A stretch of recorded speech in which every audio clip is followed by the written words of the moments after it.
on eagle's wing. I will run on eagle's wing. Amen, Mr. Lord, at tayo po'y kumain lahat, at tayo po'y magkasimulan na. Amen. At muli ay ating palakpakan ng ating Panginoon sa umagang ito. Glory to God, at siguro na pangunahan tayo ni Brother Bert sa ating opening prayer.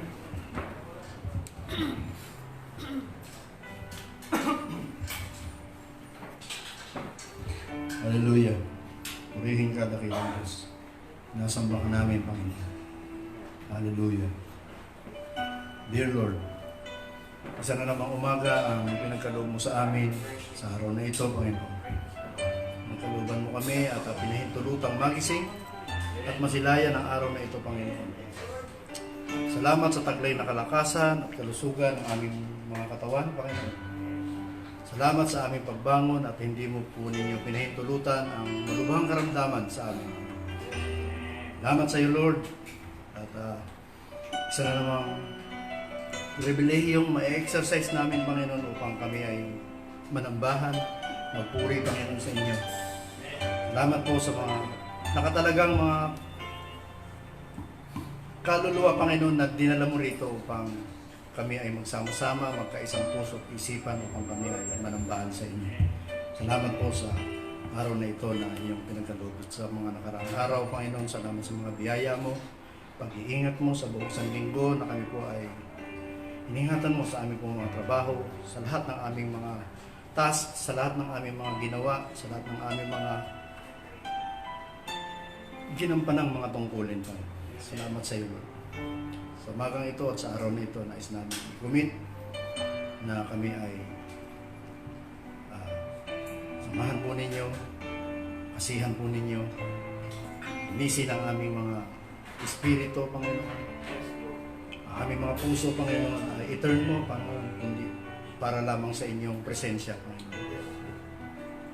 Nalangin namin na ikaw ang control sa lahat ng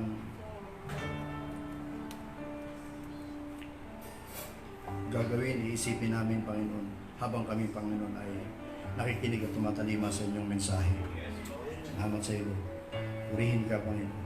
At dalangin namin na sa serbisyong ito, sa buong araw ng serbisyong ito, Panginoon, ay ikaw ang magpala sa bawat puso at magpuno sa bawat sisitlan, Panginoon. Katagpuin mo, Lord, ang bawat pangangailangan ng bawat isa, anuman ang mga hibik ng bawat isa sa amin, prayer ng puso ng bawat isa sa amin. Tugunin mo, Panginoon. Maraming salamat sa iyo. Kung mag-take control sa buong serbisyo na amin po pagsasaluhan, Panginoon, sa umagang ito. Purihin ka, Ma. Ito po ang aming pasalamat at dalangin in Jesus Christ's name. Amen. Amen, Mr. Lord, at tayo po ay patuloy na magpuri at maglingkod sa Panginoon at muli ay pinabati na kayo ng isang umaga.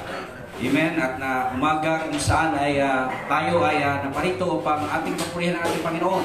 Amen, at binigyan tayo ng buong isang linggo ng kalakasan, biyaya galing sa ating Panginoon. So atin siyang paglingkuran at awitan natin ang masayang awit ng ating Panginoon. So tinatawagan ko natin yung leader.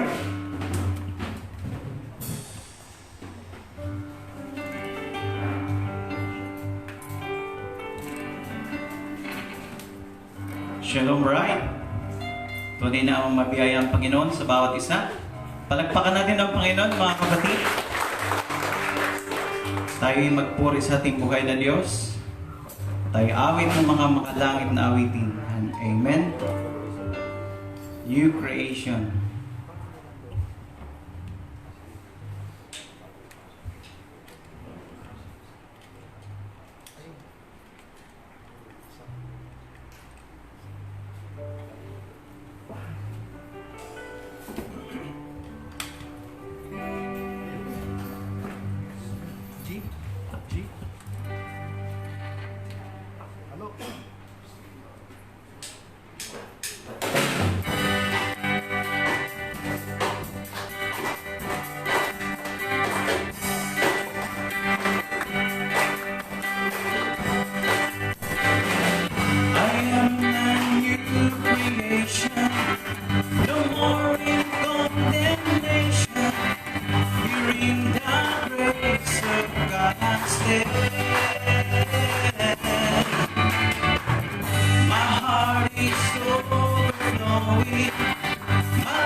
Thank you, Lord, that you are my Savior.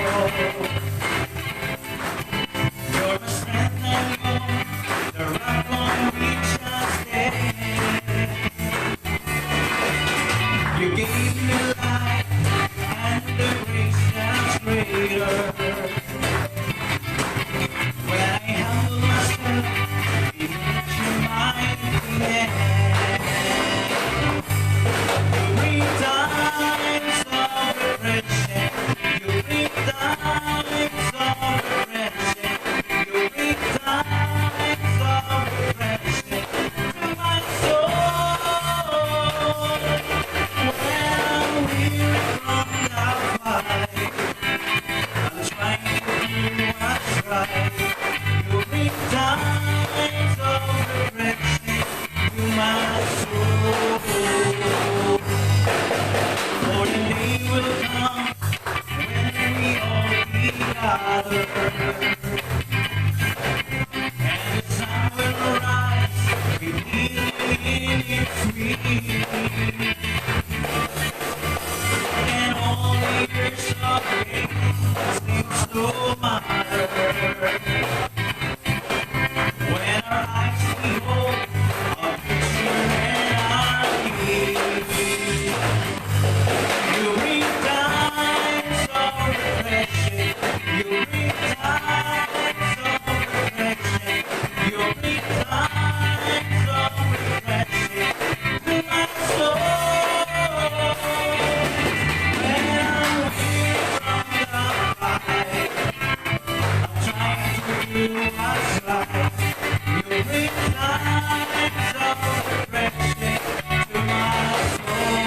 You bring times of reflection. You bring times of reflection. You bring times of reflection to my soul. When I'm weary from the fight, I'm trying to do what's right. You bring times of reflection to my soul.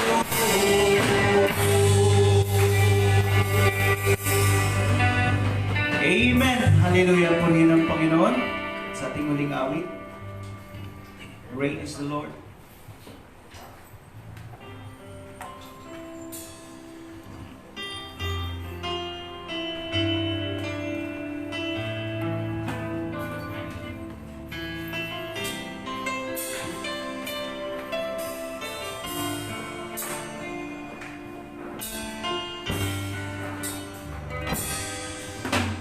Great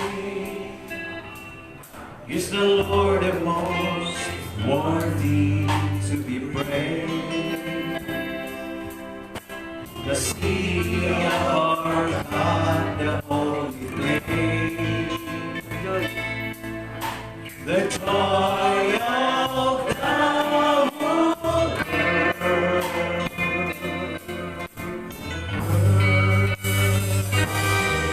And great is the Lord in whom we have the victory. He hates us against the enemy.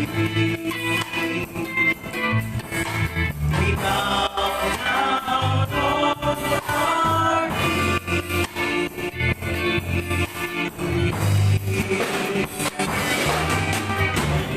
We want to lift your name on high. And Lord, we want to thank you for the worship time of night. And Lord, we trust in your unfailing love. For you alone are God eternal, Lord and heavens above. Sing it once again. Great is the Lord of most worthy to be praised. The city of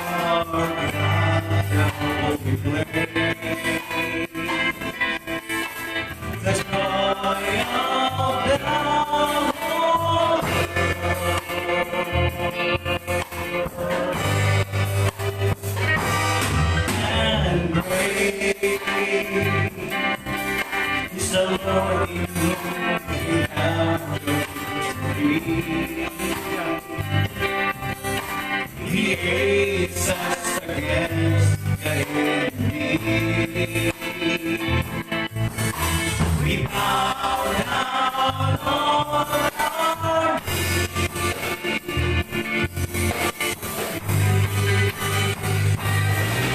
and Lord, we want to lift your name on high. And Lord, we want to thank you for the work you've done in our lives. And Lord, we trust in your unfailing love. For you alone are God, taller than heavens above. And Lord, we want to lift your name high. And Lord, we want to thank you for the work you've done in our lives. And Lord, we trust in your unfailing love. For you alone are God, taller than heavens above. For you alone are God,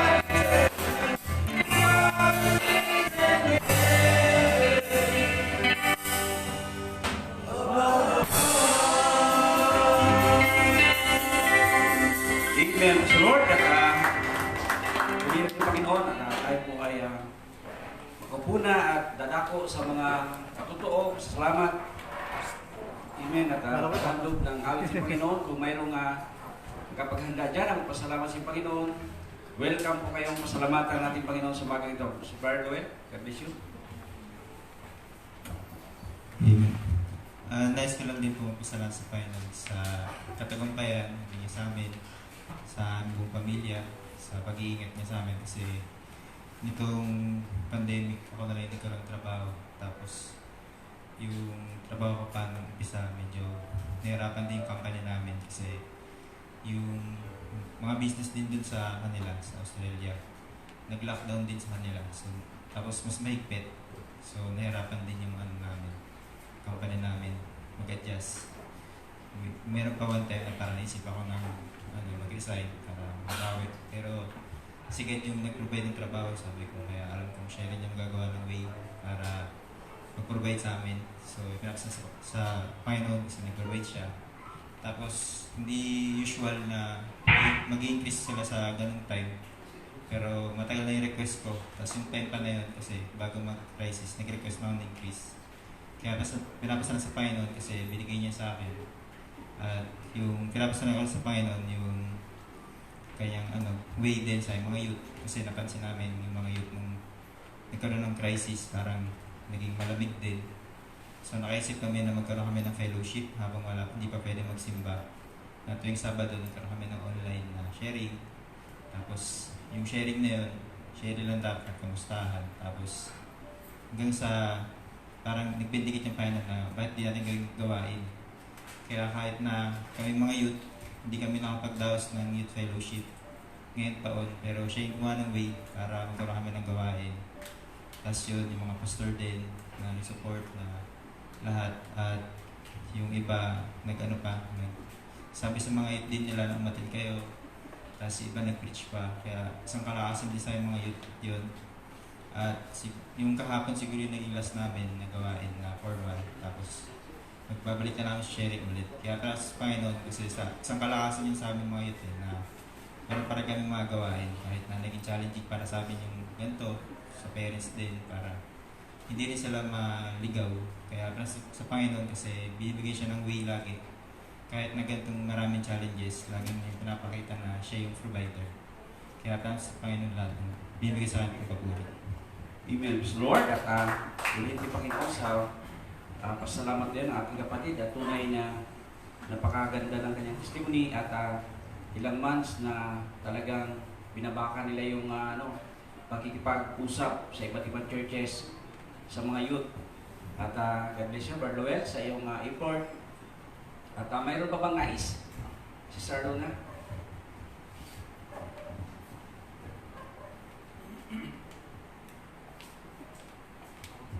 Good morning, Bride. Gusto ko lang pong ibalik yung papuri at pasalamat sa Panginoon sa lahat ng bagay na binigay niya at sa panibagong taon na dinagdag niya sa akin. Salamat sa Panginoon sa kalakasan, spiritually at sa physical. At hindi ko talaga mawari paano ko express yung gratefulness ko sa Panginoon kasi yung isang araw na magising tayo sa isang umaga is malaking biyaya na paano pa kaya yung isang taon muli na nandyan siya nag-provide ng lahat. Although maraming mga pagsubok, maraming mga failures sa laban, pero dahil meron tayong mga patuto at testimony sa Panginoon kung paano natin siya naranasan sa buhay natin. Doon tayo kumukuha ng lakas, kaya hindi talaga tayo pinibangina. Nagpasalamat ako sa Panginoon kasi meron tayong personal testimony sa Panginoon na siyang naghubog sa atin paano tayo lumakad at paano manatiling magtiis, magtiyaga, magpuri kahit sa mga maliliit na bagay. Nandyan yung kasiyahan sa ating mga puso na ibalik sa Kanya ang lahat ng mga papurit pasalamat. Kaya sa araw na ito po, pinabalik ko sa Kanyang lahat ng papurit pasalamat at invite ko kayo kung sinong gustong pumunta sa bahay. Meron po kaming kunting handa mamayang hapon, kaya tanghalian po. Welcome po kayo lahat. Salamat sa Panginoon. Amen. At God bless you, Sir Luna, sa iyong karawan at tunay na ang Diyos ang siyang magpala. Amen.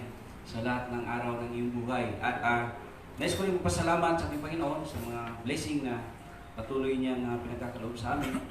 Na tunay na kahapon din ay nakapag-deliver din ako ng set din sa parking Quezon City. So,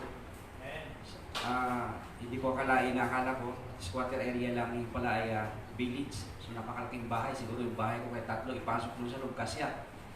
So, sabi ko, tinamunga naman ang kamay ng Diyos. Sabi ko, hindi din alam kung sino-sino na yung bumibili sa ating upuan. Kahit maliit lang siya, considerers. So, nandun yung magpapasalamat sa Panginoon dahil patuloy siyang nagbibigay ng blessing po sa amin kahit na wala na po kaming pagdadrive ngayon. At sabi ko siguro ito na yung pagkakataon na itutuloy ko na yung trabaho ko nito. At wala akong stress siguro sa kalsada dahil tinignan ko kahapon yung mga kasama ko nag-drive, dumadaan ako doon sa pilahan, talagang 3 to 4 hours silang nag-atay sa pila tapos ang laman 5 piraso. So 4 na beses lang sila, 2 sa Pasig, 2 sa Itaas. Ang pila so 500, 7 to 9 sabi na sa amin. Tapos magkukurudo ko ng 200, ang malinis sa iyo 300, hati kayo ng operator, so malinis sa iyo 150 take home. So sabi ko, purinti Panginoon dahil tulad sa ating mga bride, hindi tayo pinapabayaan. At tunay na magtapat lang tayo. Sabi ko nga ay ang Diyos nandiyan na sa tabi. Huwag tayong mainip kung kailan ito ibibigay. Basta lagi lang tayong positibo sa ating mga panalangin. At tunay na darating ang time na tayo ay giginhawa din. Amen? Siya magpo-provide. Kaya sabi ko nga, hindi ko hangad na malaki ang kita. Basta marinig ko lang sa customer na pinagdadalan ko na napakaganda. Amen? At pulido. Talagang lahat ng pagod ko ay nawawala. Amen. Amen. At lahat ng kaya sabi ko, purihin din Panginoon dahil tinuruan niya rin ako. Hindi ko nagagawa yung ibang mga trabaho ko pero siya nagbigay sa akin ng knowledge pa rin ang gawin ko. Kaya nag-success din. Kaya purihin din Panginoon at salamat at sa kanya po ang papuri. Meron po guys, Brother. Gusto ko lang pong ibalik sa Panginoon ng pasalamat dahil yung si Amber yung ating pangalawa sa wala sa gusto. Dinapuan ng sabi nila parang rare daw yung ano na yun. Herpes ang alam mo. Simula nung malit ako hanggang sa lumaki ako ang herpes ano yun sa lalaki o sa babae na matanda yung edad. Pero itong ano na to, itong dumapo kay Amber, nagkataon na mababa yung immune system ng bata. So, siguro na-tiyempuhan talaga. Ang problema, gusto kong ibigay na pasasalamat sa Panginoon dahil simula nung day 1 na yun, nakakabigla kasi kung nakikita ninyo, hindi ko talaga pero ako talaga ang gumawa ng para ng bata. Nakakabigla talaga. Pero sa biyaya ng Panginoon, muna, dahil napakamahal pala ng gamot na yun, sa tulong ng kapatid na Sister Pides and Rajaya, nailapit ako doon sa isang nilang nilalang pedya para doon sa gamot na reseta para hindi ko pick up. Kaya lang, nagkaroon doon sa gamot na yun, talagang i-apply mo for 7 days, 3 times a day. Yung pong cream na gano'n na maliit, nakakakalahati na po ako ng pisil, parang may tiban, wala pa akong lumalabas. So, nung lumabas siya, halos kaunti lang talaga. So, in-spread ko siya doon sa affected na skin. Once ko lang ako nagawa yun. The second, wala na ho. At sabi ko kay Mrs. naka-duty pa. Sabi ko, wala na tayong pansunod dito. So ngayon, ito yung pagkakataon, ito yung sitwasyon na nandito tayo sa ganitong sitwasyon na wala tayong pwedeng saligan talaga rito, kundi yung pangako lang ng Panginoon sa atin bilang bride. So ngayon, i-claim natin ngayong gabi na to na pagkatapos ng application nito, at napili ko yung the following day pa yung zero worth 960 something. Yung cream naman sa 690. So, nung inano ko yun, nung sinabi ko sa kanya na wala tayong pambili, kailangan i-apply ito. Wala tayong may pang-apply, wala tayong pagsusunod. I-claim natin na pinagalaman ng Panginoon ito. So, nagkaisa kami doon sa bagay na yun. Yun din, mabili ng pray ko si Amber. Tapos yung application, kinabukasan, hindi ko pa agad, kasi niligyan ko ng bandage. Nagpaturo pa ako kay Sister Pides. Kung okay lang ba nalagyan ng bandage. Wala akong idea. Kahit naman doon sa, walang nakapagsabi sa akin na lagyan. Pero sa isip ko lang, siguro para hindi dumikit at hindi masayang doon yung cream kasi didikit siya sa t-shirt o sa suso. So sayang. So ginawa ko, nilagyan ko ng bandage. Okay. So after, hindi pa agad naligo yung bata. Siguro after 2 days, tinignan ko na. Yun nga, nung makita ko, tuyo na yung niya. Papasalamat ako sa Panginoon. At wala na talaga yung, hindi na siya yung unang gabi kasi hindi siya nakatulog, ganun. Dahil sa irritation, tapos nakate, namahakdi. So, yun ang gusto kong ibalik sa Panginoon ng pasasalamat sa araw na ito. Dahil muli, pinaranas nila naman yung kanyang habag sa magitan ng kanyang pagpapagaling sa bata. Purihin po ang Panginoon. Amen. At bisyo, Rene. At isa na namang biyaya ang pinagkaloob ng ating Panginoon sa ating kapatid at tunay na wala ng hiling na hindi niya ito didinggin sa ating pamilya. So, sa wala pong pagtatagal, amen. Hallelujah. At alam ko na ang bride ay pinagpala, amen. Yes. Hallelujah. Tunay na Diyos ay lagi pong nandyan, amen, sa ating tabi. Hallelujah. So, atin po siyang awitan at tayo nadako sa mga pagkakaloob, amen. Ibalik sa Panginoon ang para sa Kanya upang mamaya bukas ay tatanggapin naman natin ng iba yung pagpapala mula sa ating Panginoon. Hallelujah. So, tayo mawit ng Isn't He Wonderful?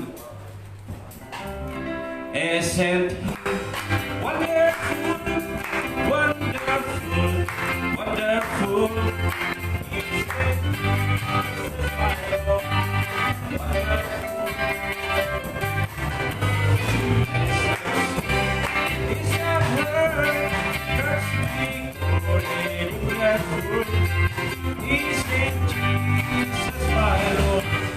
Wonderful, is it?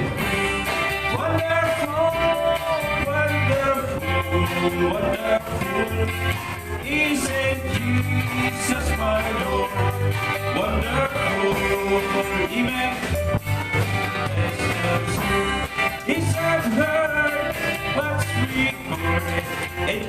word is in Jesus' Bible. Wonderful. Hallelujah. So tayo po kumain lahat. Hallelujah. At niyang sumaralik na mag-pray sa ating mga pagkakaloob.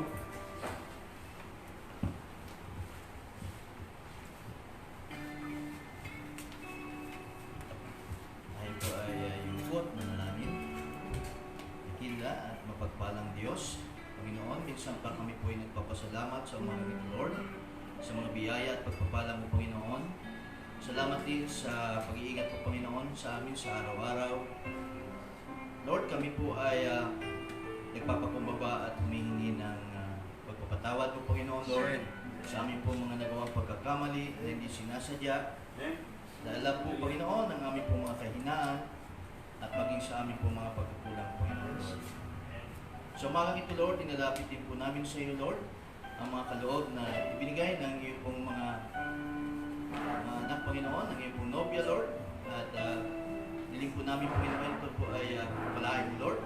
Special at gawin mo po, Panginoon, Lord. Ito, tunay nga, Panginoon, Lord, ito po ay gamit, Panginoon, Lord, sa paglagana pa ng ministry mo, Panginoon, Lord. Yes. Pagpalain mo, Panginoon, ang bawat gobyerno na nagkaloob, Panginoon, Lord, sa umagang ito, maging ang hindi nakapagbigay, Panginoon, ay pagpalain mo upang sa susunod, Panginoon, Lord, ay sila man ay makapagbigay rin, Panginoon. Sa pagpapatuloy, Panginoon, ng serbisyo mo to, Lord, hiling po namin na ikaw po ang mamuna sa aming pong kalagitnaan at ikaw umataas at pagpapurihan. Pagpalain mo po, Panginoon, Lord, ang bawat mobya mo na naririto at maging nanonood sa online. Pagpapurihan po sila, Panginoon, sa handa po sila ng mundo naroon. At buksan mo po ang aming puso't isipan, Lord, na maunawa namin ang iyong salita, Panginoon, Lord. Ang iyong mensahe sa umagang ito, Lord. Ikaw po ang mag-take control, Panginoon, sa buong serbisyo, Panginoon. Amen. Saway mo po ang lahat ng gawa ng kaaway, Panginoon, Lord. Hallelujah. Maraming pong salamat, Panginoon. Sa iyo po namin pinagkakatiwala ang lahat. We give you back all the praises in all the glory. In the name of our Lord Jesus Christ we pray. Amen. Amen. So tayo po ay matiling nakatayo at umawit ng isang awit bago po ibalik sa ating pastor. Amen. Sa umagang ito ang buong pagkakataon para maghayag ng salita ng ating Panginoon. So tayo mawit ng I Know I Am the Bride. Glory at muli ay ating kausapin ng ating Panginoon at hingin ang ating mga kahilingan sa umagang ito.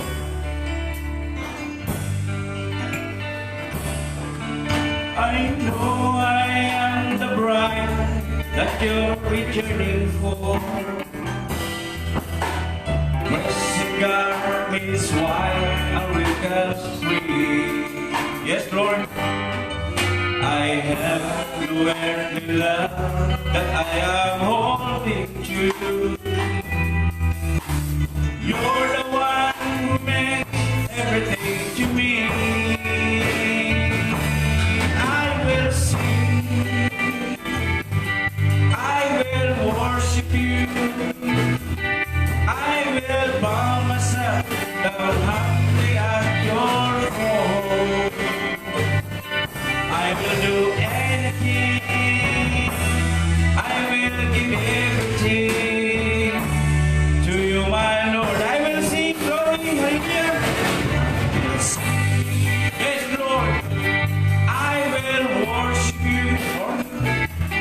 I will bow myself humbly at your throne. I will do anything, I will give everything to you alone.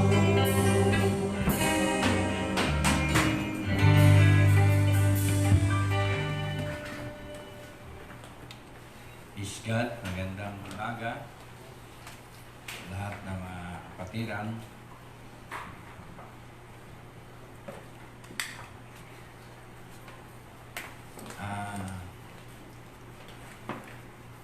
Isang biyaya na tayo muling dinako ng Panginoon sa panambahan Amen.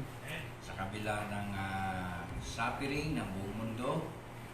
At tayo ay pinagkalooban niya ng ganito na online services every Sunday and Wednesday. At ang ating faith ay patuloy, no, na nakikipagbaka. Yes. Kahit may struggle dito sa mundo ay patuloy nating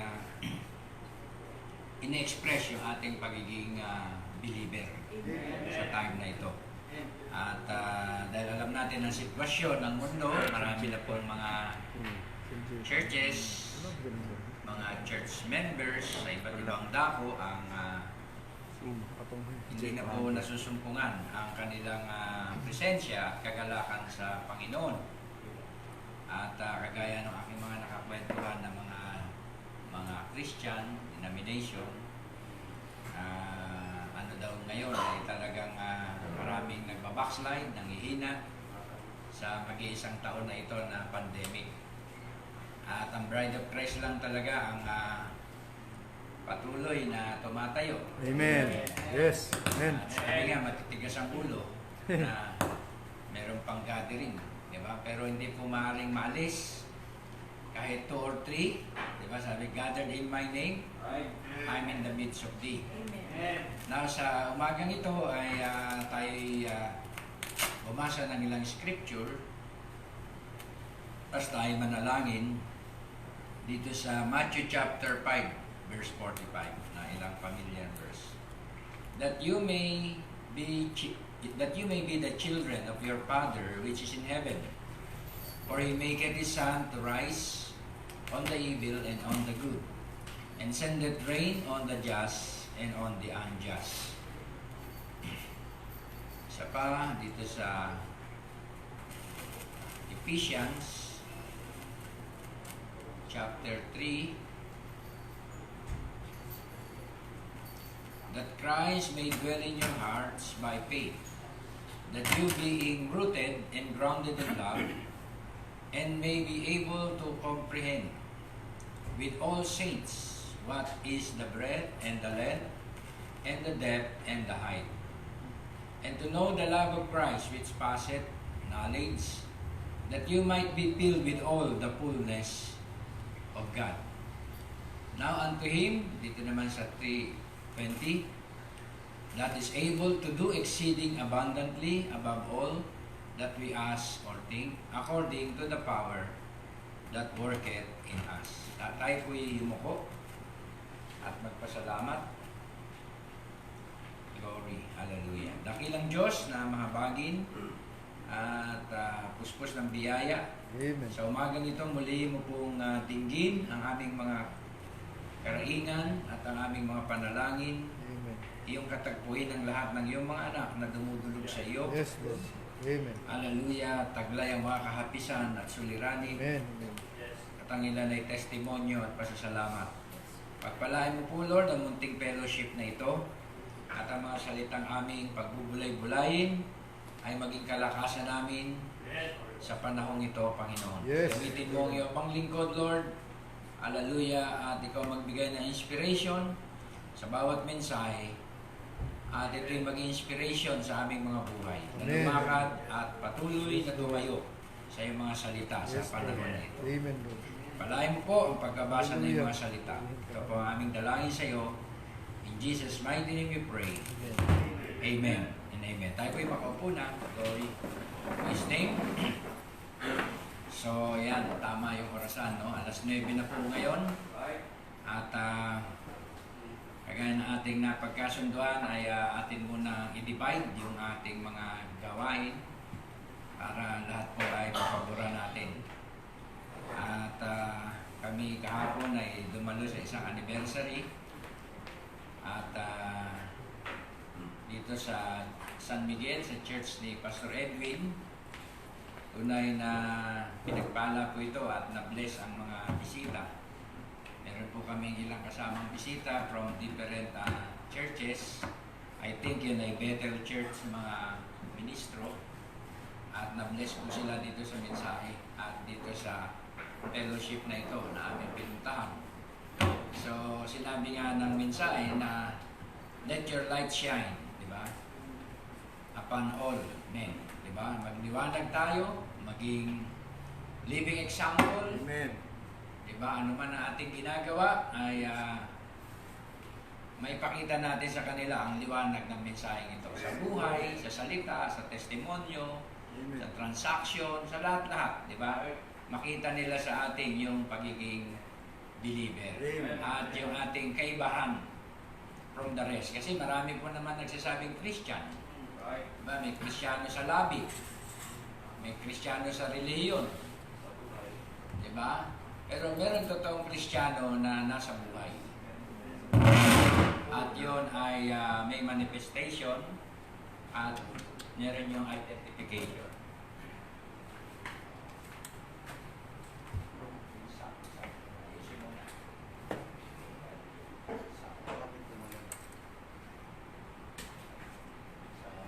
Natin. Glory.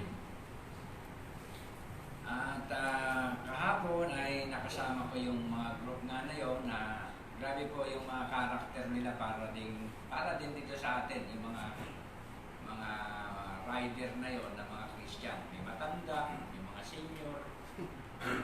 Tapos merong mga 11, merong ba't ibang edad sila eh. At sila ay sa Bethel Church. At narinig nila itong mensahe, nag-rejoice sila sa likod. Nakikita ko yung ano ng mukha, yung expression ng mukha. Tapos kumakamay sila, sabi, praise God, pastor, ayos, gano'n, gano'n.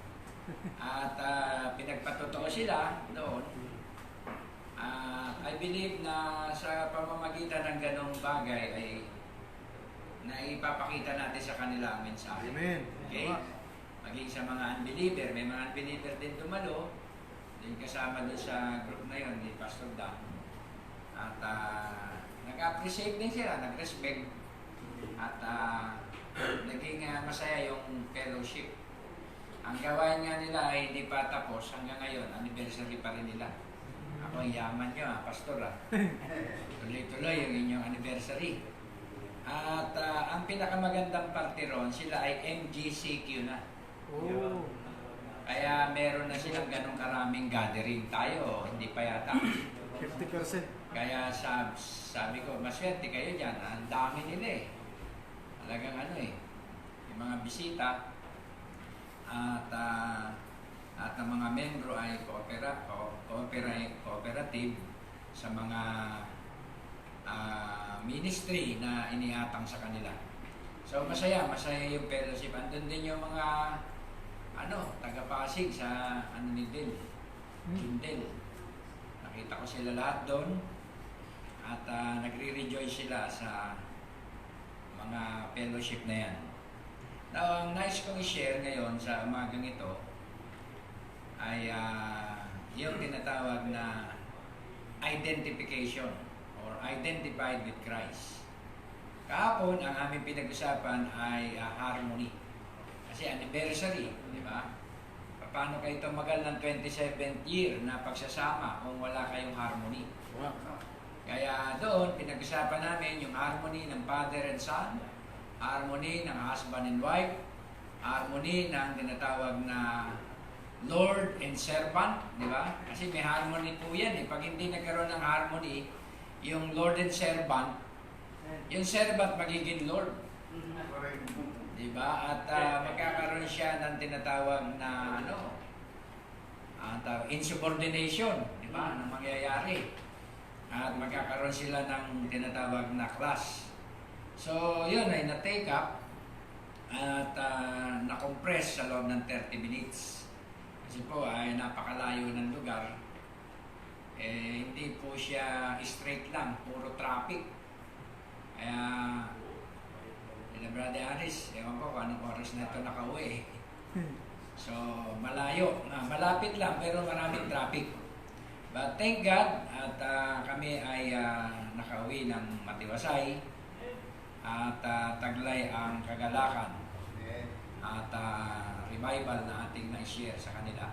Now, dito tayo sa subject na identified with Christ.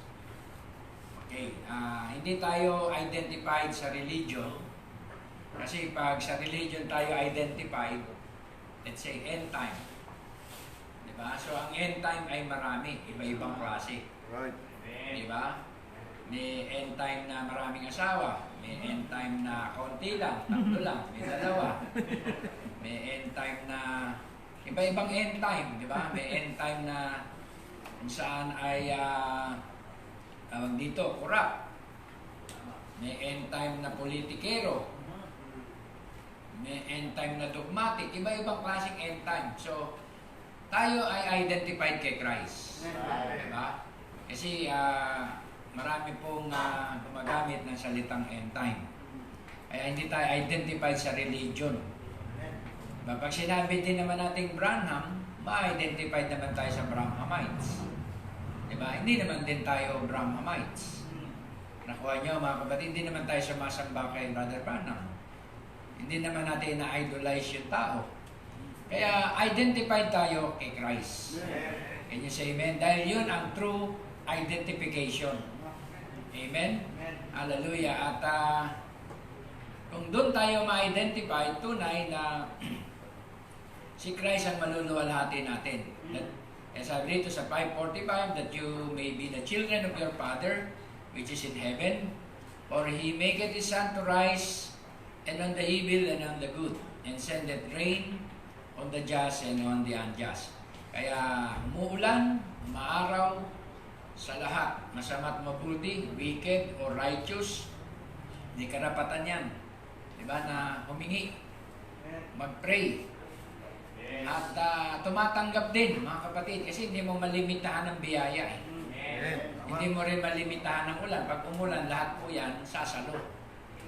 Pero, sa kanilang mga bunga, sabi gano'n, you shall know them. Right. Kaya doon merong identification, may pagkakakilanlan. Diba? Yan tinatawag na dapat na bunga ay nagbubunga ng tigta-30, di ba? Sabi ng Biblia, 70, 100-fold. Diba? Meron silang tinatawag na fruits. May evident fruit. Diba? Yung kanilang ministry. Kaya dito sa ating subject ay ang ating identification ay kay Christ. Kasi saan ba ma-identified ang wife kundi sa husband? Kaya nga binigay yung pangalan ng husband sa wife. Kahit na ayaw mo yung apelido ng iyong asawa, pero minahal mo siya. Ano bang apelido na ma-example natin? Sabihin mo na, pinaka pangit na apelido. Diba? Pero asawa mo yun, tatanggapin mo pa rin. Right. O sabihin mo anong apelido? Anong patito? Bantot.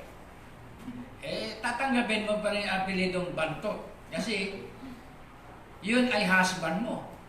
Diba? At identified ka rin. Kaya kahit anong name yan, o anong mga strange na mga apelido, mag-invento tayo, tatanggapin mo pa din yan, mga kapatid. May kaklase ako nun, Dakuy-kuy. Pinagtatawanan ng iba yung apelido. Ay, yung apelidong Batak. Batakin kita dyan, ginaganyan-ganyan kami nung elementary. So, wala kang magagawa. Kailangan part ka ng Batak o pool. Diba? At kasi yung Batak, may pangit na meaning po yun sa mga adik. Tama. Diba? Yung kapatid ko, si Lourdes, ate, nakabata ka na? Galit na galit eh. So, kahit ayaw mo, yung name na yan, i-accept mo pa rin. Kasi yan yung God-given name, di ba, sa iyong race. Pero ang pinakamahalaga doon, yung manifestation mo, Yes. di ba, ay manifestation ni Christ. Di ba? Sa atin ngayon, nasa mensahe, napaganda yung pangalan eh. Batak Pulse. Ayos Pulse. Kaya, pwede kayo maging friend namin doon sa messenger ng Pulse. Pulse, ibig sabihin, hatak. May 3 pulse. Diba? First pull, healing. Second pull, discernment. Third pull, revealing of the word. Kaya, merong tinatawag na character sa name. Diba? Kaya, I believe, mga kapatid, may character sa name. Sino pong naniniwala sa inyo? Yung ano ko, tsuhin ko, ang pangalan, Dr. Batak. Alam niyo ba kung anong trabaho niya? Pag nagbubunot siya ng ipin, binabatak niya. Alis matanggal yung panga. Kaya pag nakalagay dentist, Dr. Batak. Kaya minsan yung kanyang mga apelido, na-identify sa nature ng kanyang works, di ba? Dahil sinabi po ng prophet yan, mga kapatid, na there's a spirit in the name. Kaya tayo ay, pag na-new birth, na-change ang soul, hindi po basta-basta tayo nagbibigay ng pangalan sa mga anak natin na Hollywood, superstar. Tama. Di ba? Anong pangalan ng anak mo? Gringo. Di ba? Anong pangalan ng anak mo? So, pinag-iisipan natin yan. Maaari nung hindi pa tayo believer, nabigyan natin sila ng mga name na hindi ayos, pero pwede po nating ayusin. Di ba? Kahit sa palayaw. Tama. Kaya sabi ni Barbanan, yung mga Ricky, ano ba magandang pangalan sa Ricky? Kasi Ricky is rat eh. Di ba? Elvis, mga ano na pangalan yan, mga kapatid. Hitler, huwag mo pong ipapangalan yung mga ganyang pangalan. Di ba? Ismael, wag. Di ba? Dahil alam natin, mayroong mga nature ang mga name na yan. Kaya yun ang sinabi ng prophet doon. Kaya ang ating pangalan, ang ating kapanganakan, mga kapatid, hindi coincidence lang na nangyari. Yan po ay nakadeclare sa heaven. Amen. Di ba? Pati ang ating name, pati ang ating oras, kapanahunan, may mga stars tayo eh. Di ba? Ang bride may mga kanya-kanyang bituin.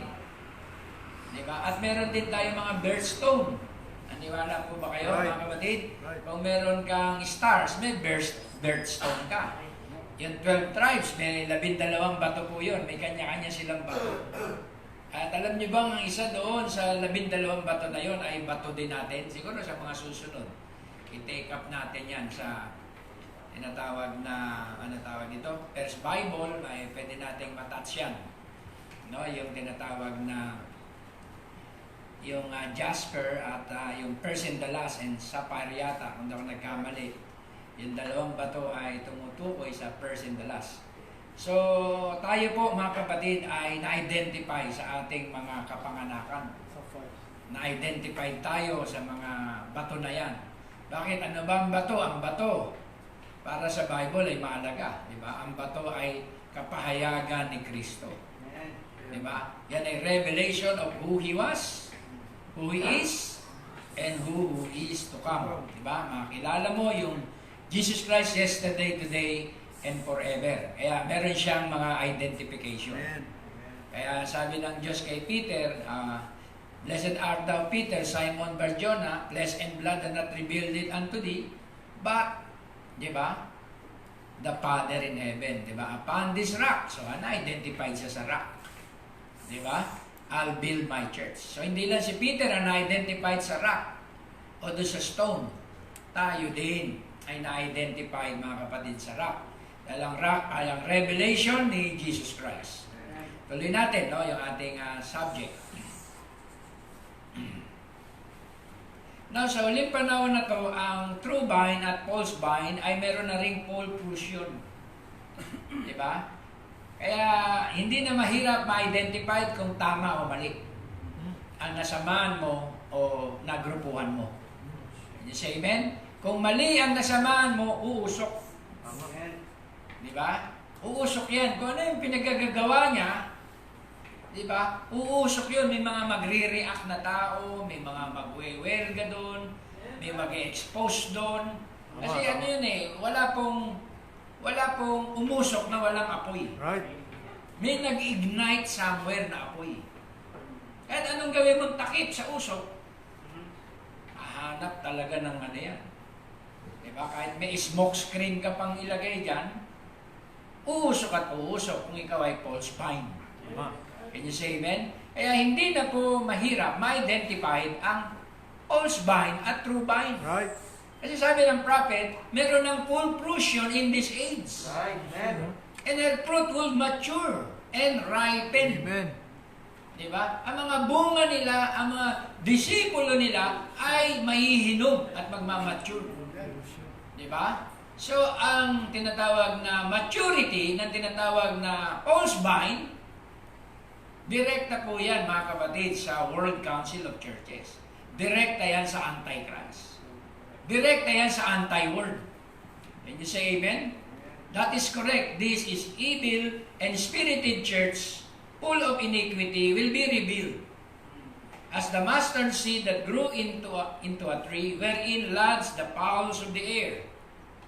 At her head will be the Antichrist.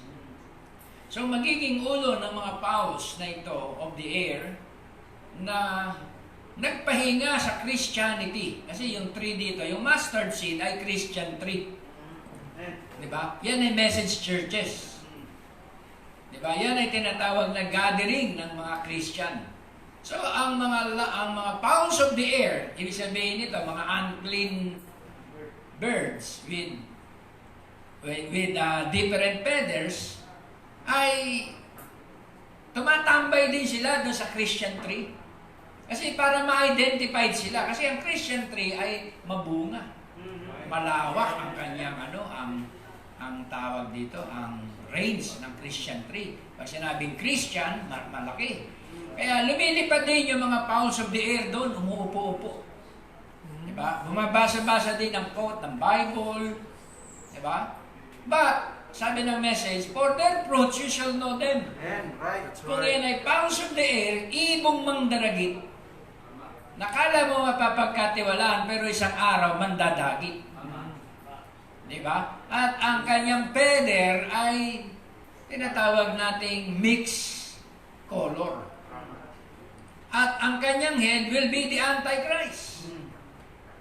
Although hindi niya direct nang sabihin, oh, ito, yung nakaupo doon, ganun, yung aking amo. Hindi.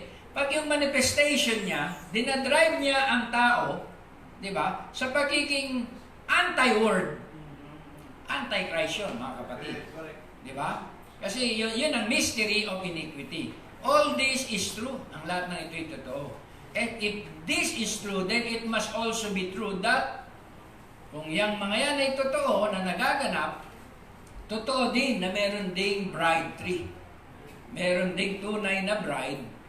Sabi ganon, the bride will mature. Mature din ang bride. And her ripeness shall be an identification with her Lord. So ang kanyang pagkahinog, o ang ating pagkahinog, ay ang ating pagkakakilanlan sa Panginoon.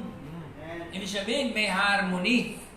Diba? Yung makikita sa atin, maririnig sa atin, ay yun ang tinatawag na pagkakakilanlan sa Panginoon. Na ang ibig sabihin means the word and her head who will come to her, ang ulo niya na darating sa kanya, ay ang hiwaga ng kabanalan. Sino yun? Which indeed is Christ. Can you say amen? Kaya lahat ng gagawin niya ay sa pangalan ni Christ. Lahat ng kanyang testimony, maiuugnay kay Christ. Lahat ng kanyang doktrina, ay maiuugnay niya, maiaalay niya lahat kay Christ. Attributed lahat yun kay Christ. Kasi siya ay tunay na bunga ni Kristo, at ang kanyang pagkahinog, mga kapatid, ay makikilala. Okay? Hindi po matatago. And as the false church with all cunning and diabolical power made up of political force. So, madali naman ma-identify, di ba? Ang false vine, di ba, meron siyang diabolical power.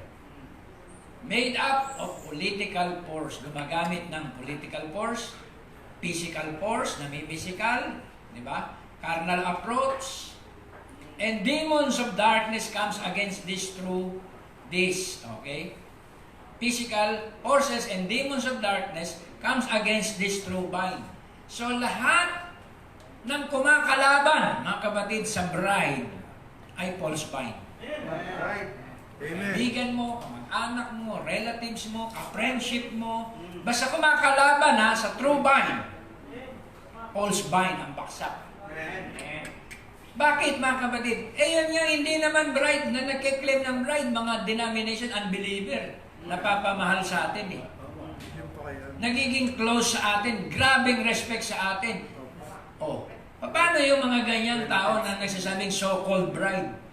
Kung bakbakan nila ang mensahe, kung maliitin nila, di ba, yung pinanggalingan nilang katotohanan, then isang araw ay kanilang pamamalian, wala na tayong magagawa doon, di ba? Itong tinatawag na false vine ay lalaban ito against this true vine. The true vine with the fullness of the Spirit and the Word will do the very acts. Yung true vine ay gagawin niya ang gawain at kapangyarihan ni Kristo that Jesus did. Then as she nears her headstone, habang napapalapit siya at naikakap siya sa kanyang ulo, di ba, ay patuloy niyang imamanifest, di ba, ang mga turo, ang mga mensahe, at ang mga testimony, di ba, at ang mga gawa ni Kristo. Becoming like Him through the Word. Ang akala nila, ang inuusig nila ng false vine tayo. Pero hindi nila alam, work ni Christ yung kanilang pinipersecute. Di ba? Yung pinupukol nila, di ba? Yung binabatikos nila, yung sinisira nila, yung pinapatay nilang impluensya, hindi nila alam yun ay impluensya ni Kristo na nasa atin. Amen. Ang tingin lang nila, ginawa lang nila yon, mga kapatid, sa atin o sa maliit na grupo. Pero sa huling araw, mga kapatid, ay pagsusulit ang lahat. Di ba? Pagsusulit ang lahat. Sabihin ng Panginoon, ako yung binatikos niyo noon. Ako yung minali-mali niyo yung aral noon sa maliit na simbahan na yan. I know you not. Wala po tayong magagawa, mga kapatid, di ba? At sasabihin nila, saan yun? Di ba? Hindi namin ginawa sa iyo, Panginoon. Pero nung ginawa niyo yun sa aking maliit na alipin, di ba? Ay ginawa niyo yun sa akin. Kaya mga kapatid, hindi po sa atin ang tinatawag na paghihiganti, kundi sa Diyos. Can you say amen? Jesus will come that the bride and the groom may be forever united as one. Wala makapag-iwalay, kundi forever united as one. Kung identified ka sa iyong husband, di ba? Taglay-taglay mo ang tinatawag na pangalan ng iyong husband. Amen? Ang buong authority ay nasa iyo. Now, already the visible manifestation of what I have been telling you are seen all around us. Nandito na. The ecumenical move of the text is factual. But also it is a fact that the prophet for the last age must be bringing forth a message from God that will forerun the second coming of the Lord. For by His message will the hearts of the children be turned back to the Pentecostal fathers, and with the restoration of the word will come and the restoration of power. Kaya yung tunay na kumilala sa mensahe, naniwalang may propeta, may Amos 3:7, sila yung may isasauli.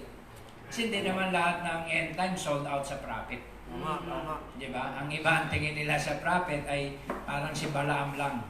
May tama, may mali. Totoo yan, mga kapatid, no? Kahit gumagamit ng quotes. Kaya nila sabihin yun na mali-mali naman yan si Brother Branham. Pero ang tunay na believer ng message, wala po tayong nakikitang loopholes. Sa message, kahit katiting. Can you say amen? Pero yung so-called believers, mas delikado. Kasi ang tingin nila sa message, tama at mali. Ibig sabihin nun, mga kapatid, ay hybrid. Kaya next, di ba, ang bride of Christ, mga kapatid, ay in-identify at kinlassify as a virgin, chaste virgin. He wants his wife pure. He wants her a virgin chaste. Nothing in the world into her at all. Altogether, his word, part of him, he must be a part of the word, not a part of the creed. Mga kapatid, ang pagiging virgin natin, mga kapatid, kung solido tayo sa mensahe. Amen. Pag hindi tayo solido sa mensahe, may sarili tayong interpretasyon sa pinipreach sa atin na mensahe, hindi ka virgin. Hybrid ka. Can you say amen? Kasi pwede mong kaukawin yung salita eh. Hindi, ganito yan. Pag narinig mo yung mga ganyang termino, ganito yan, ipapaliwanag ko sa iyo pinipreach si pastor. Delikado na yon, mga kapatid. Di ba? So, pinakikialaman niya na ang mensahe. Oh, malinaw na yun eh, nung linggo eh. Hindi, ganito talaga yun. Di ba? Kasi kinapo si pastor doon. Ito ang totoo at ito ang tunay na himay. So, kinaukaw ngayon yung malinis na salita. Di ba? Kasi pag nasa pulpito, may vindication na eh. Nandiyan na yung anointing. Tapos, hihimayin mo doon sa CR, sa kwarto. Ma-masterin mo. Sabi, ganito yan, Brad. Sumunod ka lang. So, nabe-brainwash yung nakakausap. Di ba? Tingin niyo ba, prayer meeting yun habang inihimay sa akin? Dudoktrinan kita, Brad. Yan, ganito yan. Kaya mula ngayon, disipulo na kita. Followers ka na ng blind leader. The blind lead the blind. Kaya magugulat ka sa mga disipulo ng mga ganong tao, galit sa'yo. Ba't galit sa akin to? Di ba? Parang, alok na alok sa akin to, ba't ganun? Parang ang layo ng loob. Binrainwash na eh. Kaya yung mga disipulo ng mga false vine, pag na-brainwash, magugulat ka, wala ka pang ginagawa, wala ka pang sinasalita, nakaganyan na kagad sa'yo. Why? Nilagyan na sila ng tinatawag na karga sa kanilang isip. Lumayo kayo dyan sa mga yan. Ni anino niyan, huwag kayong papasaklaw. Total separation tayo dyan. Hindi tayo tinuturo magkaroon ng total separation sa truth. Tayo ay magkaroon ng total separation sa unbelief. Hindi sa word, hindi sa truth. Kaya pag nalaso na ang isip mo, na-injikan ka na ng ganyan, pansinin mo, wala ka ng trust. Medyo naghihinala ka na. Totoo kaya sinasabi nitong taong to. Magiging ganun ka na ang nature mo, ang spirit mo. Virgin ka pa nun sa tingin mo? Hindi na. Kasi nakikinig ka na eh. Yung womb mo, spiritual womb, yung mind mo, ina-allowed mo na merong maghasik ng binhi. Di ba? May nagpupunla na ng binhi doon sa iyong isip. Kaya yung niluluwal ng iyong isip, niluluwal ng iyong bibig, yung manifestation mo sa flesh ay hybrid. Yung matatala sasabihin, hindi ganyan ang turo natin. Saan mo nakuha yan? Di ba? Di ba? Papalag yun bigla. Nako, hindi ganyan ang breaking ng bright body. Di ba? Naiiba ka. Kasi yung matatalas na believer, tiyak yun. Magre-react agad yun. Kaya yung taong nagsasaysay ng ganong pagsasaysay, hindi na po yun pure. Di ba? Siya ay tinatawag na nag-flirt na sa message. Excuse the term, no? Meron kasing spiritual na fornication. Nag-flirt na siya. Ibig sabihin, medyo nakiride on na siya sa tinatawag na turong hindi puro. Yun ang delikado, mga kapatid. Pero ang bride, he wants his wife pure. He wants her a virgin chaste.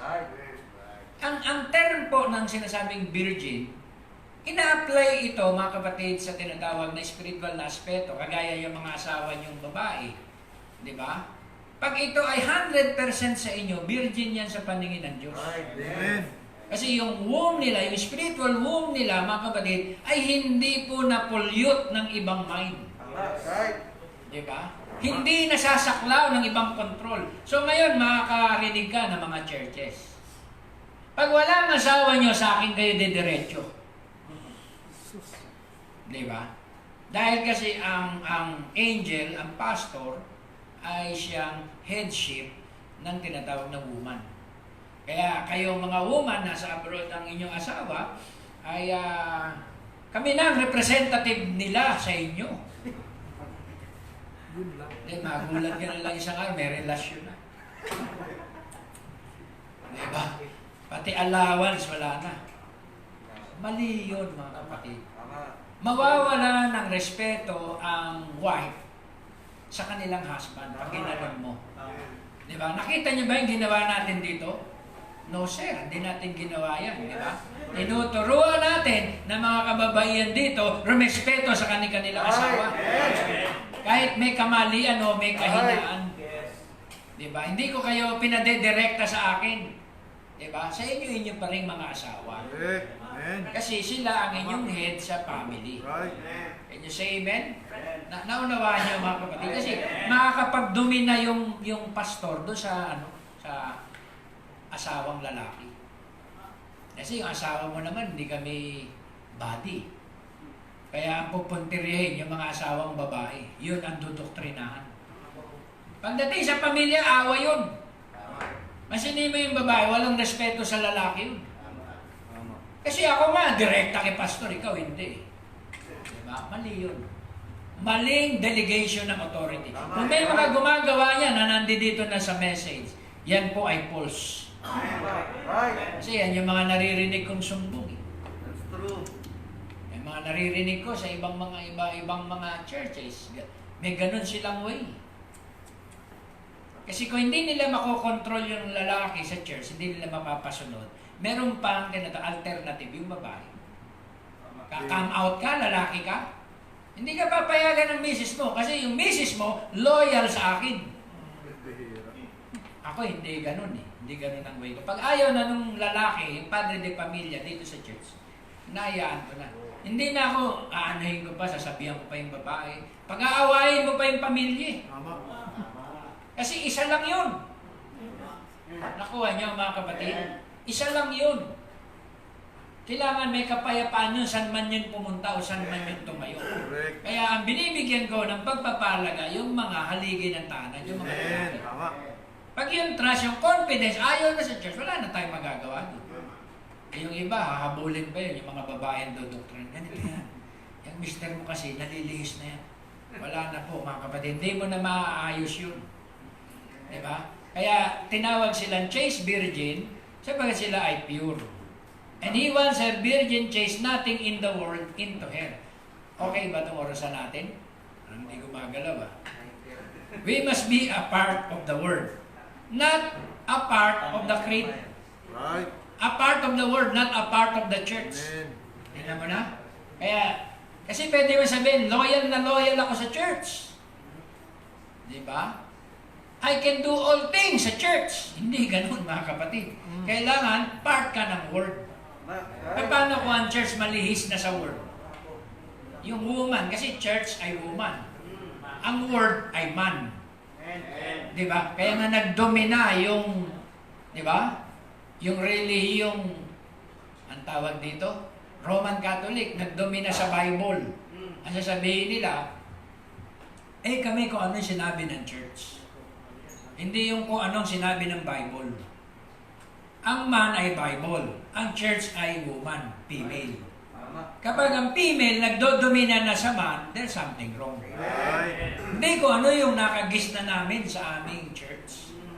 Mas absolute yun. Yung ginawa ng aming ng aming founder na bylaws, yung tinatawag na statement of faith, absolute kami doon. Kahit bunggo sa Biblia, oo, kahit bunggo. Kasi kami ay faithful sa church. Ginaganyan ba dito sa atin sa Taguig? Hindi. Dinadala ko kayo sa word. Kasi pwede kayong maging panatiko sa literal na church.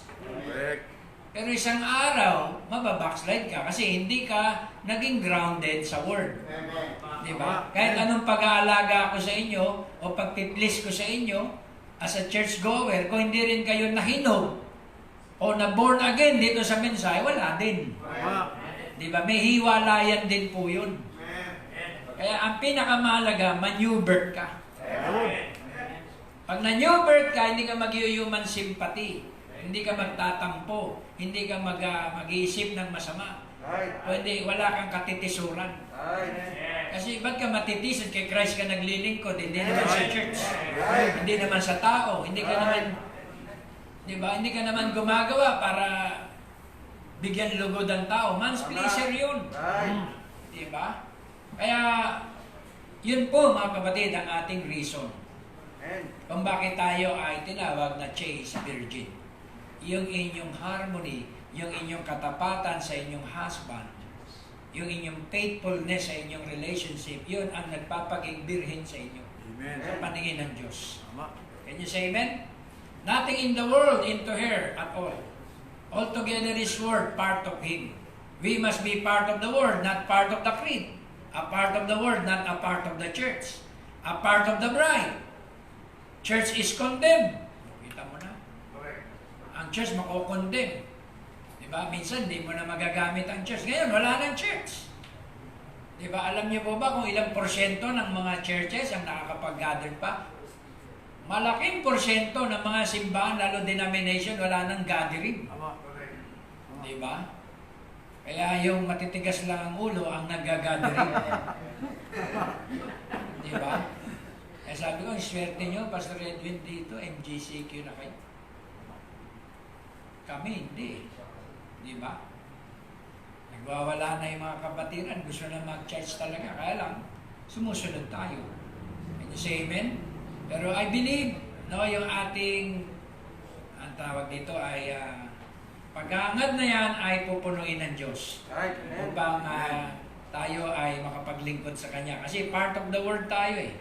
Part of the bride. Ang church daw ay condemned. We know that she goes to utter darkness. But the bride goes up. Eh, hindi lang po tayo member ng church. Tayo ay member ng bride. At ang ating listahan sa heaven. Yes. Dito may listahan sa lupa, pero wala po yan. Ang tinitingnan ng Diyos yung listahan sa taas. Yung ating record kung nasa Lamb's Book of Life ka. None-see, there is nothing to quicken. Now, tuloy natin. But they're both in the same field. Yung false vine, tsaka true vine. Yung kakelbur, tsaka yung wheat. Watered by the same water and the same sunlight. One is word and one is not the word. And then two are fighting. They've been fighting since the first Reformation. And they're still fighting. Hanggang ngayon daw naglalaban. So nakita nyo na, may realidad ba? Sino kumakalaban sa mensahe ng bride? False vine. Wala po tayong magagawa doon kasi sa panahon ng nila Luther, meron ng ganun eh. May class na eh. Diba? Kaya mag-stay tayo sa truth. At patuloy natin ipakipaglaban ang katotohanan. Huwag i-compromise. Amen. Hallelujah. Ang salitang compromise, eto po. Wala naman akong ginawa, pastor eh. Pero nung binabakbakan ang tayumot na nahimik ka, nako-compromise ka na. Diba? Kasi isipin nung kausap mo na, ba? Naniniwala na siya. Tahimik siya, nako-convert na siya. Diba? Ang bride, pag nakarinig ng mali na aral, magre-react yan. Kasi, huwag akong kausapin mo. Kasi ang binibitawan mo ay against sa mensahe. Magre-react at magre-react ang bride. So, pag hindi ka nagre-react, baka may iba kang purpose. Diba? Kaya katahimik. Madudoktrinahan ka nun. Hindi mo mamamala yung spirit na yun. Diba? Maglalaro ka na. Magiging church player ka na. Diba? May ganun. May nangyayaring ganun. Wala lang tayong iisipin mga pangalan o sino. Basta once na naanuhan ka doon, na-anoint ka ng ganong anointing. Kaya nga sabi, humiwalay kayo sa lahat ng anyo ng pag-aalinlangan. Kasi nakakahawa ang mga ganyang espiritu. Amen? Kaya, glory to God. She is fixing to bring forth the perfect word. Yan, ang bride ngayon ay maglalabas na at magmamanifest na siya ng perfect word. And the word is coming for the word bride. Kaya, yun po ang bride. Tinatawag na siyang word bride. So the church will have to be a word-abiding church. Every word of the Bible. Kasi ang Bible ay man, ang church ay woman, kaya every word ay kanyang pakikinggan. Not systems, dogmas, or nothing added to it. It will have to be in unadulterated, pure, virgin word. Pag sinabi pong pure virgin word, mensahe na already interpreted. Hindi mo na kailangan pang interpret. It is already interpreted. Kaya tinawag na pure virgin word. Hindi, ganito yan. Forget it. Gagalingan mo na naman. Di ba? Hindi na po gano'n ang mensahe. Kasi pag-share sa inyo ng mensahe, marireveal na yon sa pamamagitan ng Holy Spirit. Ano ba ang trabaho ng Holy Spirit kung ikaw mag-i-interpret? Diba? Bas, sinyer ko yung ko. Ayan, let's say, unadulterated, pure, virgin word. Alam niyo na yon sa pamamagitan ng Holy Spirit. Diba? Marireveal na sa inyo kung ano yung unadulterated, pure, virgin. Day, ganito yan. Ang pure, unadulterated virgin word ay ito, walang pinapatay. Nililinis lang yan. Yun nga. Pag in-interpret mo na yun salita, puro ka ba yun o hindi na puro? Hindi na, kasi mali yung interpretation mo. Can you say amen? Paano mo naman malalaman na ang interpretation ay tama? Hindi siya bumubunggo sa salita. Diba? Yun yung pagtuturo sa atin. Sige, let's say, cleansing, tama. So kung walang pinatay, paano siya masasabing justified? Eh siya rin yung gumawa. Diba? Parang yung mga tanungan ni Eli sa INC. Diba? Paano niya sasabihin tao lang? Eh bakit nagkatawang tao pa? Kung tao lang. Nasa simple lang na diba, na statement. Eh tao naman pala yan talaga eh. Bakit nagkatawan tao pa? Ikaw, Brad Noy, magkatawan tao ka nga. Ganun lang yung banat na simple. Ganun din sa message, lalaliman natin ng konti. Diba? Nililinis lang yan. Diba? Mas higher, ang tawag dito, breaking ng cleansing. Nililinis lang yan, walang pinapatay. Okay, sige.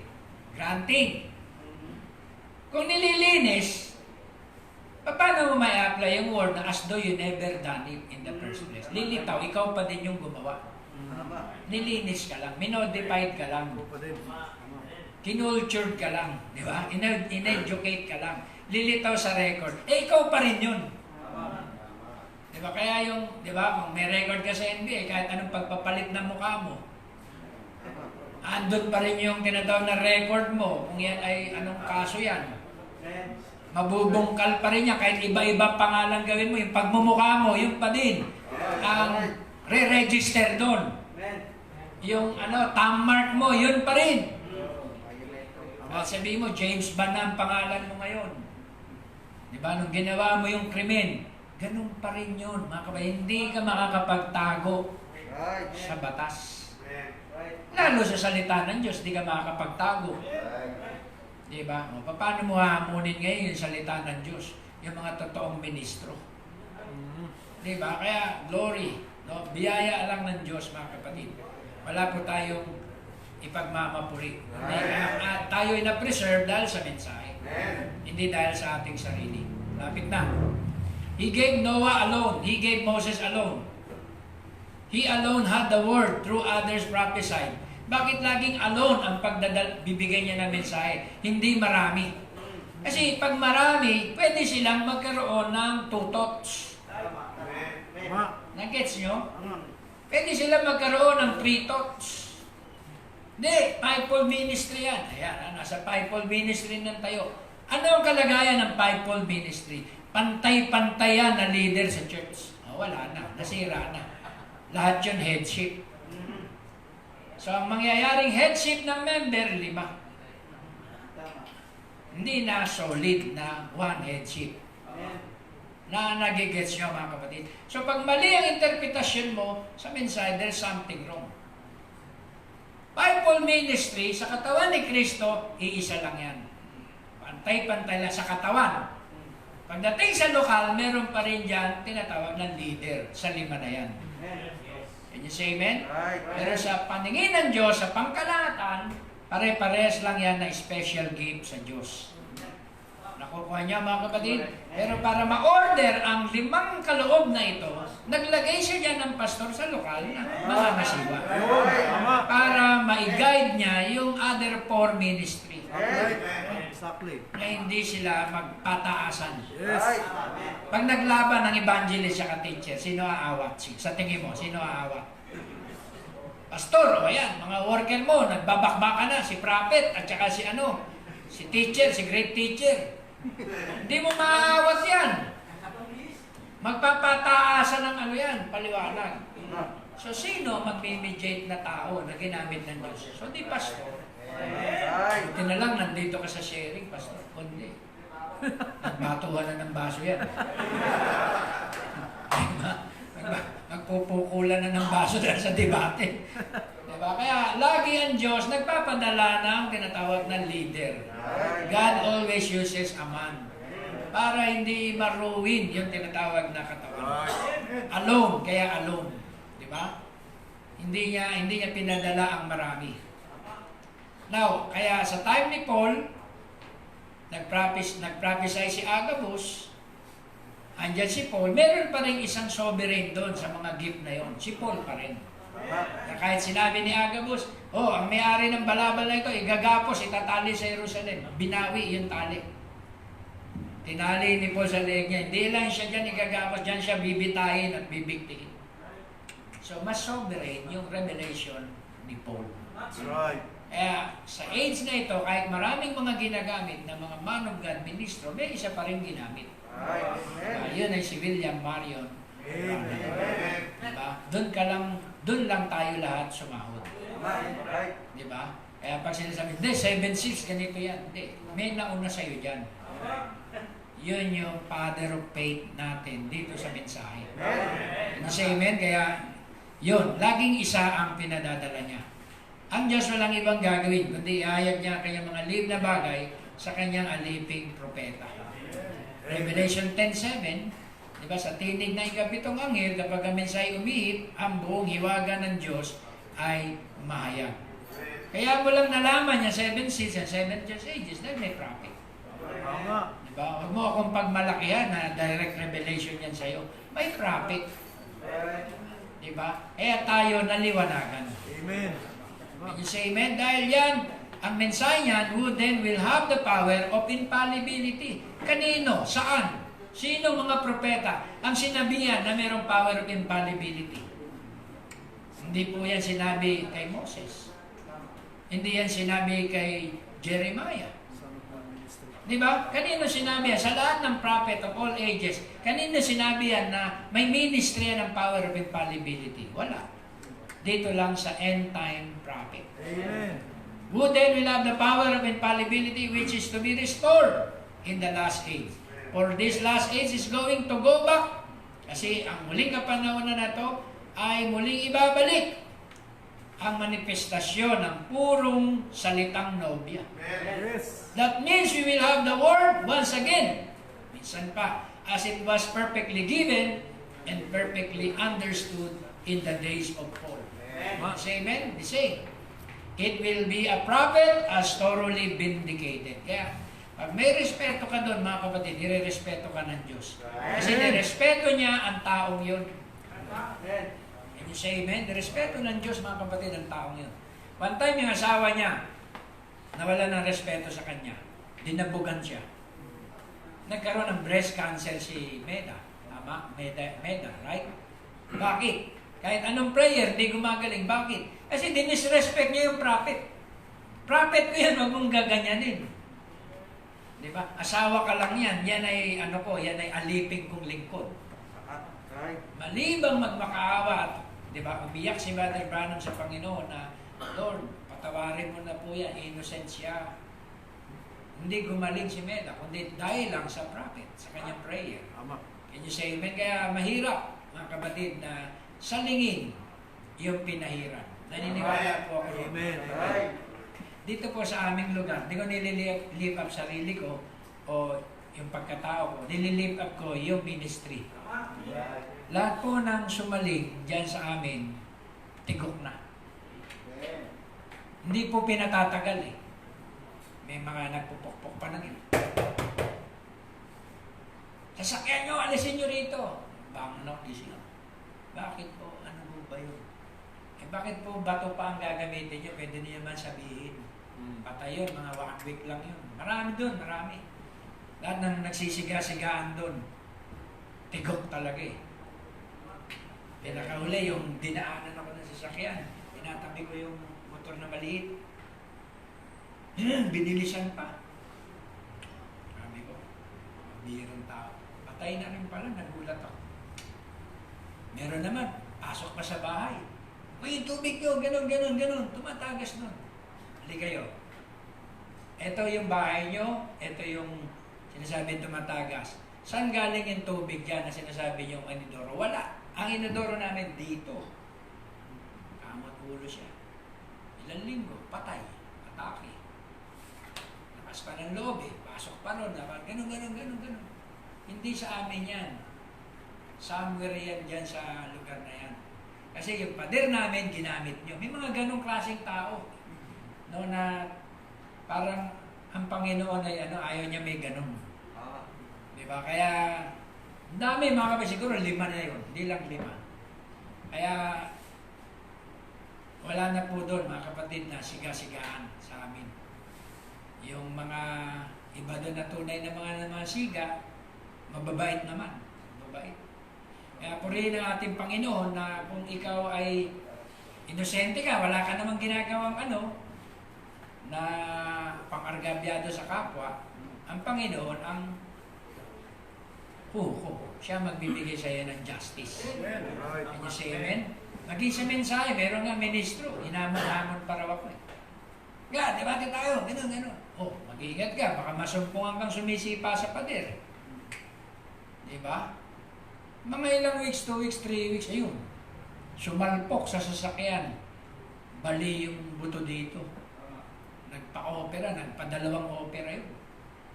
Kasi winarningan ko eh. Kaya mahirap mga kapatid sumikat. Diba? Pag sumikat ka, akala mo yung sinisikaran mo tao. Yung pala, alipin ng Diyos. Amen. Diba? Kaya kahit mga believer lang kayo, pag ang Diyos nag-grave sa mga taong gumagawa na hindi tama, ay hindi po tatagal yun. Papalisin yun. Diba? Kaya dami na po mga kapatid na nangyaring ganyan. Nagdadahan-dahan tayo sa pagbibitaw ng mensahe. Diba? Merong ministro na ang ugali niya tuwing ministerial meeting, minamaliit yung mga pastor, dinidiba-debate, hinihiya-hiya. Winarningan ko, anointing ng Panginoon, pagtayo, sabi ko, Brad, mag-ingat ka sa pinagagagawa mo. Baka masumpungan ang kumakalaban sa Diyos. Mahatulan ka, na gininaw, nanahimik, yumuko. Kilala mo yun?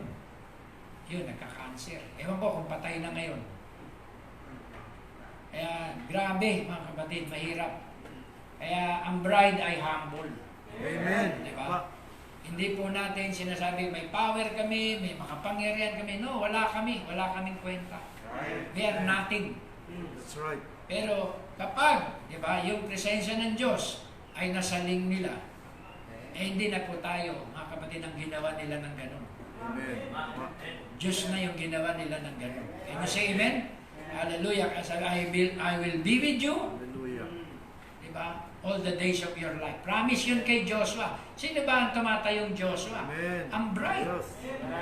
Diba? Ang ministry ng bride, ang Joshua generation.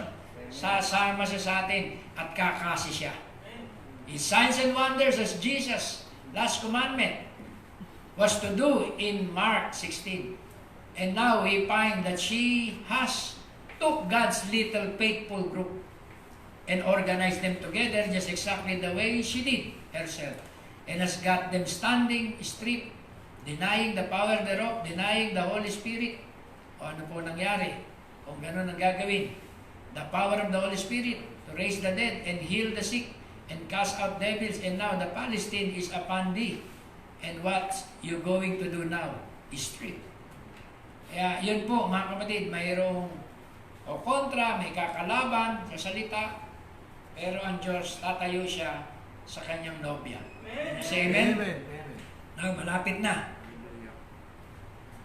Like the old female bird, she can lay a nest full of eggs, get up on it, and hover those eggs, and set on that nest, so loyal and faithful until she will get so full. She can fly off the nest. And unless she's been with a male bird, they'll lay right in that nest and rot. And they will not hatch. Merong story, mga kapatid, nung anong ibon yun? Eagle yata. Nasa time siya ng paglilay ng egg. Hindi niya iniwan to. May blizzard. Iniwan. Talagang inalay niya yung buong buhay niya doon sa kanyang mga inakay, sa kanyang mga supling. Na-survive niya yung mga inakay, pero yung kanyang buhay ay na-sacrifice. Ganon mga kapatid, katapat ang Diyos sa atin. Di ba? Ganon katapat ang Diyos sa atin. Siya yung ating breasted one na Jehovah, na tinatawag natin all-sufficient one na nagpo-provide ng lahat ng ating needs. Oh, glory, hallelujah. Ang bride, mga kapatid, ay nagtataglay din ng humility. Kasi kung wala tayong humility, mga kapatid, ay hindi tayo kakasiyan ng Diyos. Di ba? Ang bride ay may ministry before the rapture. At yun ay humble ministry.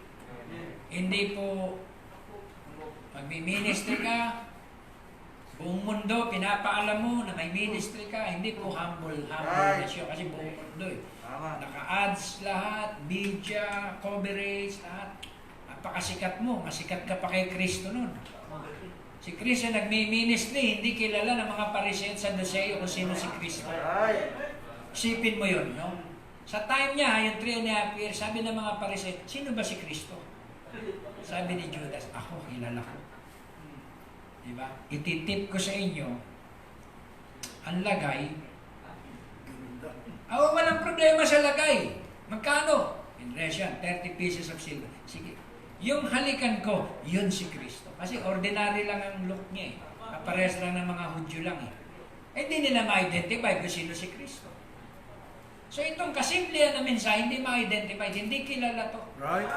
Pero may role ang mga hypocrite dito sa mensahe para ituro ito. Ayan, dyan! Ayun, doon sila, nagtitipon. Ayan, dyan sa lugar na yan, may mga bride. At pag nangyari yan, alis na tayo. Di ba?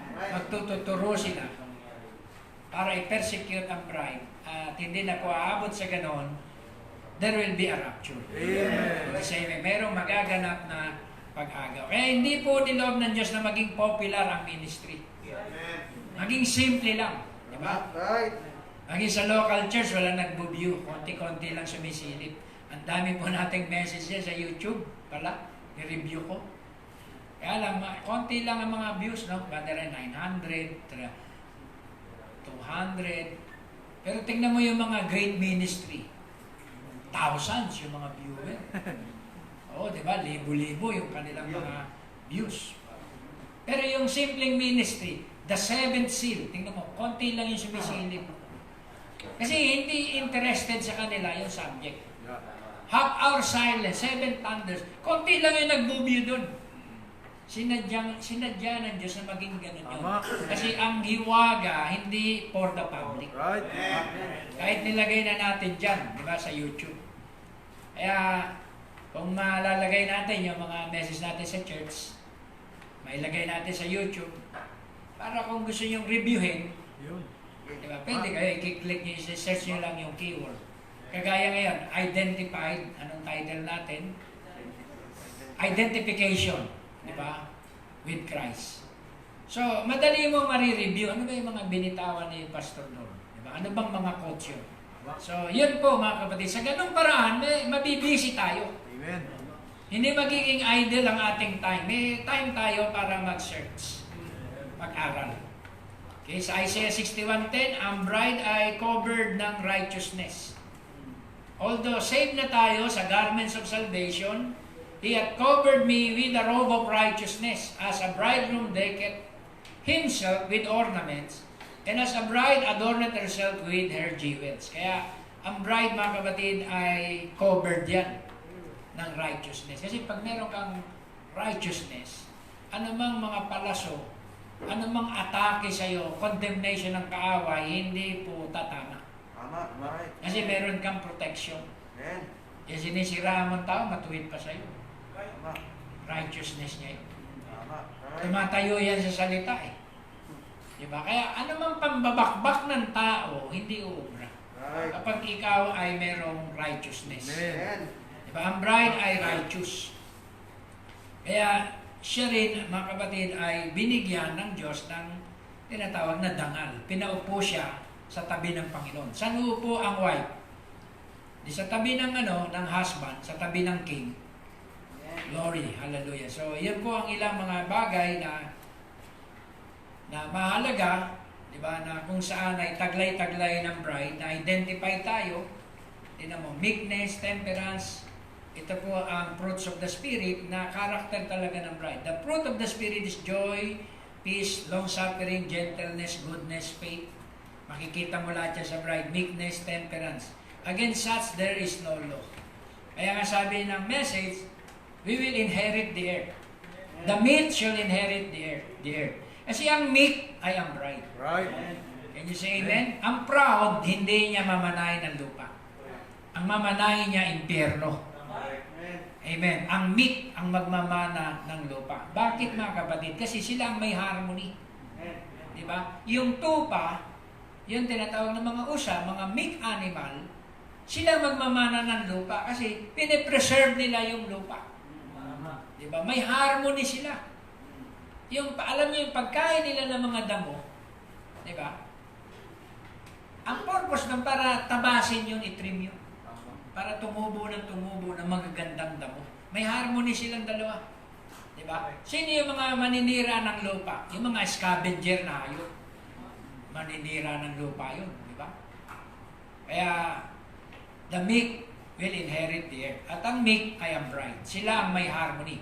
Bakit yung taga at yung kalabaw magkasundo? Di ba?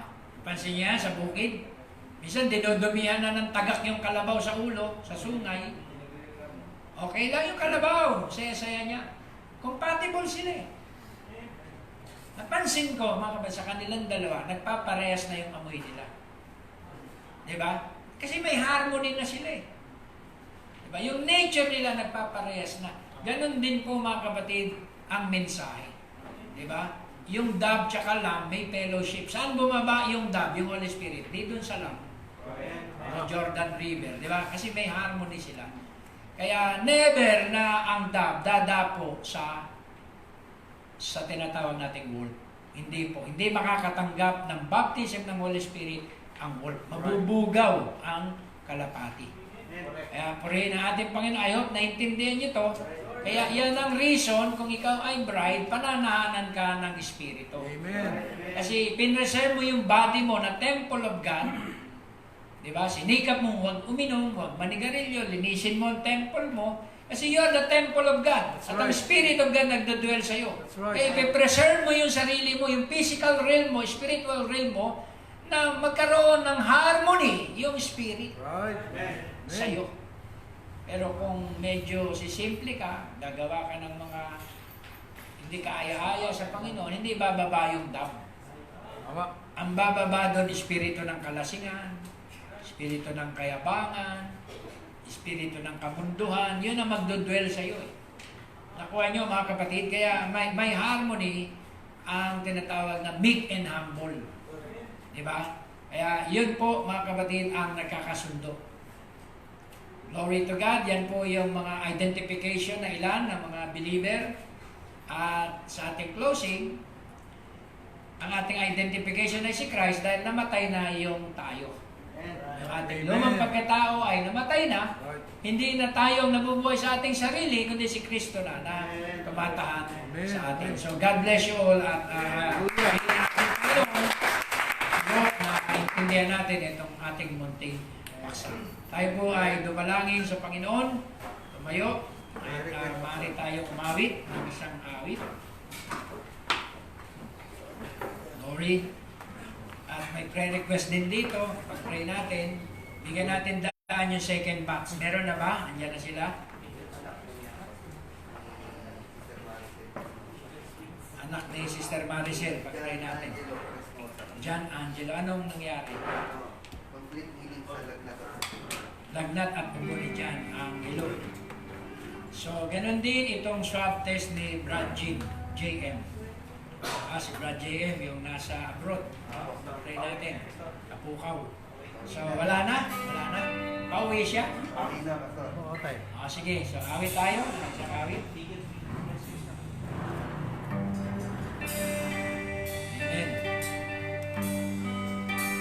Amen.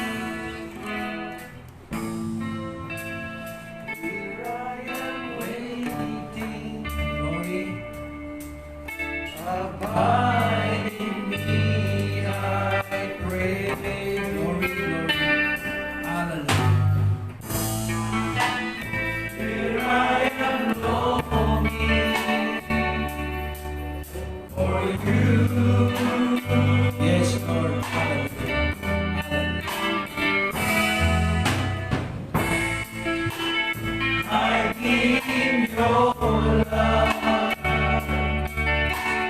Bring me to my knees.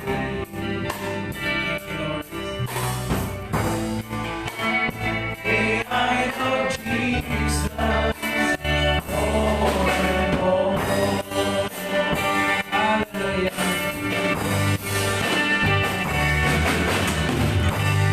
Come live in me all my life. Thank you, Lord. Praise you. Worship you, Lord. Hallelujah. Come live in me. I will rise on thee. Come live in me all my life. Take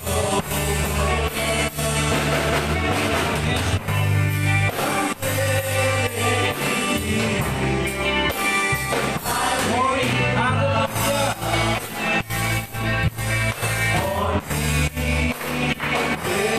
For the last time. Let's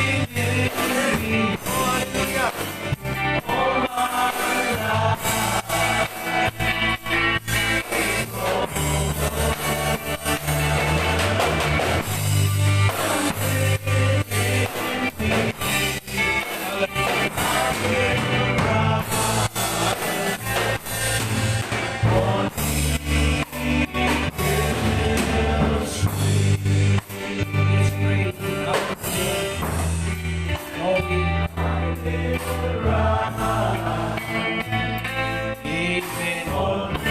Glory to God. Hallelujah. Dakilang Diyos, maraming po salamat sa iyong mga mensahe. Sa lahat ng mga kapahayagang ito, Lord, na diniliver mo sa amin. Salamat sa mga instruction at sa lahat ng mga rebuke, paalala. Yes. Salamat, Panginoon, Panginoon. kung walang ganito sa aming kapanahunan Salamat, Lord. ay hindi namin maalaman ang sakdal at kaaya-aya. Kaya Lord, patuloy mo kaming hubugin ng mga mensahe ito. Yes. Bigyan mo kami ng kababaan ng puso upang magkaroon kami ng pagsunod at pagtalima sa iyong mga aral. Turuan mo kami i-set aside ang aming mga sarili sa lahat ng sandali. Yes, Lord. Kami sa time na kami umarap sa iyong mga salita. Lord Jesus, patuloy mong abutin ang lahat ng ito na nilalapit sa iyo. Si anak ni Sister Maricel na si Angelo, ikaw ang magbigay ng kagalingan sa kanyang ubod sipon. Ikaw ang Diyos na buhay at makapangyarihan.